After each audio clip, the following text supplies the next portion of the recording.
Hello guys, मैं हूँ इसरा सिद्दीकी आपकी बहन। और जो है मैंने ब्लॉग डालना बंद कर रखे थे क्योंकि मेरे हस्बैंड की बहुत ज़्यादा हालत ख़राब है। सारे रमज़ान में उन्हीं में लगे रहे हैं, ईद भी सही से नहीं करी हमने और उन्हीं में हैं, उन्हीं में लगे रहते हैं हम। और फिर अकेली पड़ गई हूँ मैं करने वाली। छोटा बेटा है यहाँ, वो इतना समझदार नहीं है। बड़ा बेटा बाहर चला गया है मेरा, वो बहुत भाग दौड़ करता था अपने पापा के लिए ना। अब जो है वो एडमिट हैं, बहुत ज़्यादा हालत, बहुत ज़्यादा कंडीशन ख़राब है। मैंने इससे पहले भी वीडियो डाली है, बेटे घर हो, इससे पहले भी वीडियो डाली है मैंने उनकी। बहुत ज़्यादा कंडीशन ख़राब है। आप लोग दुआ कीजिए, सब मेरे चैनल को लाइक सब्सक्राइब कीजिए।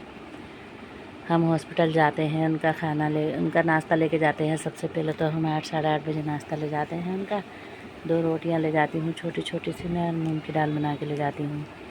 1 कप दूध में पत्ती लगा के ले जाती हूँ। फिर उसके बाद जो है खाना जाता है उनका, 1 बजे खाना पहुँचा देती हूँ। फिर मूंग की दाल की खिचड़ी बना करके पतली पतली वो दी है उनको हमने। और अब जो है फिर से उनके लिए मैं मूंग की दाल बना रही हूँ और रोटियाँ दूँगी बना के। किस तरह से कर रहे हैं हम, कैसे कर रहे हैं अपने हस्बैंड का, ये तो हम ही जानते हैं। हमारी नंदे सब आके अपनी अपनी बातें मिला के चली जाती हैं, ऐसा करो वैसा करो। कोई ये तो कहने वाला नहीं है कि हाँ कहाँ से कर रही हो तुम, कैसे कर रही हो तुम। ये लो अपने भाई को ये कह दे कि हाँ लो 1000-2000 रुपये हमारे पास से रख लो, तुम अपना फल खा लेना, इलाज कर। ये सब तो कोई कहने वाला नहीं है। और ये कहने वाले हैं ये कर लिया तुमने, वहाँ क्यों एडमिट नहीं करा, यहाँ क्यों एडमिट नहीं करा। हम कैसे भाग दौड़ कर रहे हैं हमें मालूम है। एक हस्बैंड 1.5 साल से बिस्तर पर पड़े हैं, वही काम करते थे। काम भी बंद है, सब कुछ बंद है। और बड़े बेटों को जैसे कैसे कर्ज करके हमने बाहर भेजा है, ऐसी हालातों में घर के खर्चे भी रहे हैं।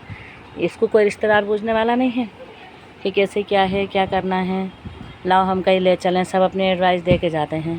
तो ऐसे तो हमें जहाँ सहूलियत लगी, जहाँ अच्छा लगा वहाँ उन्हें एडमिट कराया, अच्छे हॉस्पिटल में हमने जैसे कैसे करके। और कितनी भाग दौड़, पूरा दिन हम उनके साथ ही रहें। और कहीं जाके सारी जांच होने के बाद 6 बजे उन्हें एडमिट करा। कैसा खाना होता है, कैसा नाश्ता होता है, कुछ भी नहीं किया मैंने। मैं रात को जब वो निमट गए, सब निपटा दिया उनको हमने, सारी जांचें वाँचें सब कुछ कराने के बाद अपने हस्बैंड की मैंने। फिर जो है हमने उनको वहीं से कैंटीन से दाल बनवाई मूंग की, और हाथ वाली घर की रोटी बनवाई हमने बिना तंदूर की। जल्दी जल्दी उन्हें खाना खिलाया हमने, क्योंकि खाना मिले ना मिले, यहाँ पे कब मिले पता नहीं। उन्हें खाना खिला के सारा काम करा के 10 बजे रात के मैं घर आई। 10 बजे रात के घर आने के बाद 6 बजे उन्हें खाना खिलवाया था। उन्हें रूम में करने के बाद 10 बज गए हमें। 10 बजे फिर हम घर आए। घर आते ही लाइट भागी हुई थी, मेरा इन्वर्टर ख़राब, बिल्कुल अंधेरा था, बिल्कुल अंधेरे में ही मैंने टॉर्च जला के, क्योंकि आजकल तो मोमबत्ती का किसी चीज़ का ज़माना नहीं है। मेरे यहाँ कई सालों से इन्वर्टर है। जब परेशानी आती है तो चारों तरफ से आती है। इन्वर्टर भी ख़राब। अंधेरे में खाना बनाते बनाते मुझे 11 बज गए। आके कोई आराम नहीं, कुछ नहीं, ना अपने खाने का देखा मैंने कि खाना खाना है या नहीं खाना है मैंने। और 3 दिन से रोते हो, क्योंकि हालत ज़्यादा ही ख़राब थी, बहुत ज़्यादा शरीर पर सूजन था। किसी का हस्बैंड ऐसा लाचार पड़ा हो तो उस औरत के दिल पे क्या बीत रही होगी, ये तो कोई पूछने वाला होता नहीं। आके सब जवान चला देते हैं कि क्या बीत रही थी मेरे बच्चों के मेरे दिल पर। पूरी रात रोते गुजारी हम लोगों ने। फिर अगले दिन हमने सारा दिन भाग दौड़ करके एडमिट करा। उसके बाद जो है मैं घर आने के बाद मैंने उनके लिए जो है वो बनाई, रोटियां बनाई, मूंग की दाल बनाई। और जल्दी पहले अपना नहीं खाना खाया। उन्होंने वहाँ से खबर भेजी मेरा अंडा की भाजी खाने का मन कर रहा है। मैंने अंडे मंगा के अंधेरे में अंडे की भाजी, रोटियां बनाई। अब रोटियां बन गई, 11 बज गया। अब हम लोग खाना खाएं या वहाँ भेजें। हमने सारा खाना पैक करके अपने बेटों को लेकर के हॉस्पिटल ही चले गए। हम हॉस्पिटल में खाना खाया। 1 टुकड़ा उन्हें देती थी, 1 बेटे को, 1 मैं खाती थी। इस तरह से उल्टा सीधा। उधर डॉक्टर इतनी वो करते थे, डॉक्टर लोग, वहाँ का जो है स्टाफ, नर्स वगैरह, वहाँ पे आईसीयू में रूम में कोई रुकने नहीं देता। आप सबको पता है कितना डिफ़िकल्ट होता है वहाँ रुकना। हम वहाँ रुके, बेशरम मन के उन्हें खाना भी खिलाया, सबकी डांट भी खाई, सबसे अच्छा बुरा भी खिलवाया सुनाया। वहाँ पे खाना खिलाया अपने हस्बैंड को मैंने। खाना वाना खिला के रात के 2 बज गए। तो उल्टा सीधा खाना मैंने सिर्फ छोटी सी 1 चपाती खाई। बाकी अपने हस्बैंड को खिला के, बेटे को खिला के मैं वहाँ रही कम से कम 2 बजे। डॉक्टरों ने कह दिया यहाँ आप नज़दीक रहती हो तो आपका यहाँ रहने का कोई फ़ायदा नहीं, हस्बैंड से तो आप मिल ली बस, आप उनके लिए स्टाफ देखभाल करेगा, आप घर चली जाओ। जो हम 2 बजे तक इतने मच्छरों में वहाँ इधर आधर पड़े रहे हैं, 2 बजे घर आ गए। 2 बजे आने के बाद अगले नेक्स्ट फिर मैं 6 बजे उठ के और फिर उनके लिए नाश्ता बना के 8 बजे फिर निकल गई। तीसरा दिन जब आया 10 बज गया हमें खाना देने में। उन्हें 10 बजे हम खाना देने जाते, हॉस्पिटल के पास ही मेरे लड़के का मेरा 10-20 कदम पहले एक्सीडेंट हो गया। इतनी तेज़ बाइक, सारी बाइक टूट फूट गई, तमाम मेरी कमर में चोट लगी। मेरे बेटे का हाथ जो था गट्टा, सारा गट्टा सूज गया, छिल गया वो। इतनी मुसीबत से अब मैंने जितना दर्द था, इतनी चोट लग रही थी मेरे कि मैंने कुछ भी ना महसूस करा के अपने बच्चे को तसल्ली दे के खाना देने गई। मुझे 2 जनों ने उठाया वहाँ से। उठाने के बाद फिर मैं सीधी होके बिल्कुल ऐसा महसूस करा जैसे मुझे कुछ नहीं हो रहा और ऐसा लग रहा था मुझे पता नहीं ब्लड निकल लिया है चोट में या गुम है। तकलीफ़ इतनी हो रही बहुत ज़्यादा।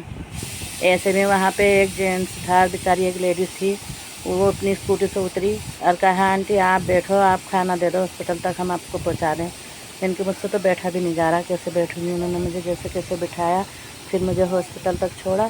मैंने अपने हस्बैंड को जल्दी से खाना दे के मैंने कहा आप अपना हाथ से खा लो। उन्होंने कहा हाँ।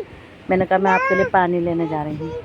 ऐसे कह के बहाना बना के मैं जल्दी से नीचे आई। कभी मेरा बेटा उससे जिससे एक्सीडेंट होता झगड़ा कर ले, इस बात में लगे रहे हम। फिर हम 2 बजे वहीं ऐसे रही उसी चोट में, ना कोई टेबलेट कुछ नहीं। मैं अपने हस्बैंड को देखती रही हूँ, सारी देखभाल करते रहे हम, बातचीत करते रहे हैं मेरा बेटा और हम। ना हमने कुछ लगाया चोट पे, ना कुछ करा। मैंने कहा अब घर जाके देखो। मैं 2 बजे रात के आई हैं। घर आने के बाद देखा तो यहाँ पे जो था लाइट भाग गई, कभी आ रही, इन्वर्टर भी ख़राब। उसके बाद जो है हम 2 बजे सोने के बाद फिर हमारी एक नंद आने वाली थी उनसे मिलने। फिर सुबह ही मुझे 5 बजे उठना था। हमारी नंद कह रही थी मैं आ जाऊँगी। 5 बजे उठ के मैं और 6:30 बजे से उनके लिए नाश्ता सबके लिए हस्बैंड के लिए बना के इंतज़ार करती रही, वो नहीं आई। 9 बजे फिर रिक्शा से बैठ के मैं अपने हस्बैंड को नाश्ता देने गई। फिर मैं वहाँ रही, दोपहर को आई, फिर खाना खाया। इन हालातों से गुजर रहे हैं। नंदों को और सबको अपनी अपनी रहती है, यहाँ दिखाओ वहाँ दिखाओ। अरे दिखाओ ना तुम भी, तुम्हारा भी तो फ़र्ज़ है। जब बहनें पैसे वाली होती हैं तो भाइयों को मदद करती हैं, भाई पैसे वाले होते हैं तो बहनों को मदद करते हैं। ये तो शरीयत हदीस से भी है। ऐसे आके जवान चला के टॉर्चर करके भारी की तो चले, किसी ने दिल का हाल ही बुझा। यही बुझा 1.5 साल से कौन कर दिया, कैसे कर दिया। इस बीच में रमज़ान भी गए हैं, दो रमज़ान चले गए मेरे हस्बैंड को पड़े। किसी ने रमज़ान के महीने में तो पूछा ना तुमने अफ्तार खाई या सेहरी खाई है, क्या करा। क्योंकि मेरे 2 बेटे हैं, एक काम करता नहीं है। अब नहीं काम करता तो क्या करूँ, सब जहर थोड़े दे दूँ मैं। अभी पढ़ाई लिखाई में था वो बस। और बड़ा लड़का जो था उसको सऊदी के उसमें लगा रखा था एजेंटों ने, 15 दिन में चला जाएगा। 15 दिन में वो कोई काम नहीं कर पा रहा था। कोई काम जोड़ूंगा मैं तो फिर ऐसा ना हो मैं सऊदी चला जाऊँ, मेरा काम रह जाए मैं। तो ऐसा करते करते उन्होंने 1 साल रुकाया। मेरे बेटे को 1 साल बाद भेजा। हमने सारा कर्ज किया, कैसे कैसे अपने बेटों को भेजा। अभी मेरा बेटा 23 तारीख को गया, 1 महीना भी नहीं हुआ। वहाँ पे जाके 23 को जाने के बाद 26-27 से ड्यूटी ज्वाइन हुई उसकी। ये देखिए मूंग की दाल बन रही है मेरी, बर्तन धोए हैं, रोटियों की तैयारी है। ये मैंने उनको खिचड़ी भेजी थी, बर्तन धोए उनके। इसमें चाय भेज देती हूँ मैं उनके लिए। कोई करता तो है नहीं, बात इतनी मिलाते हैं।